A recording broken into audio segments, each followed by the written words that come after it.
విజయవాడలో ఉన్నవాడికి కనకదుర్గమ్మ తల్లి అలుసు, శ్రీశైలంలో ఉన్నవాడికి మల్లన్న అలుసు, తిరుమలలో ఉన్నవాడికి వెంకన్న అలుసు. అక్కడ ఉన్నవాడికి ఇక్కడికి రావాలని ఆశ, ఇక్కడ ఉన్నవాడికి అక్కడికి పోవాలని ఆశ.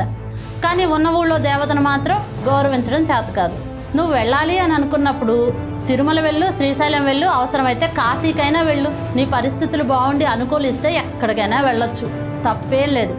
కాకపోతే వెళ్ళే ముందు నీ ఊళ్ళో ఉన్న దేవతను, నీ ఊళ్ళో ఉన్న భగవంతుడిని ఆరాధించి గౌరవించి అక్కడికి వెళ్ళి దర్శనం చేసుకొని పర్మిషన్ తీసుకొని బయలుదేరడం నేర్చుకోండి.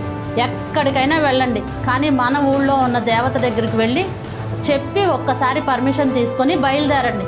అది భగవంతుడికి మనం ఇచ్చే గౌరవం. అలాగే మీ చేతిలో డబ్బులు లేకపోయినా, వెళ్ళే స్తోమత లేకపోయినా ఒక 10 రూపాయలు పెట్టుకుంటే మన ఊళ్ళో ఉన్న దేవత దగ్గరికి అయితే వెళ్ళగలం కదా. ఫర్ సపోజ్ విజయవాడలో నేను ఉంటున్నాను, కనకదుర్గమ్మ తల్లి కొండ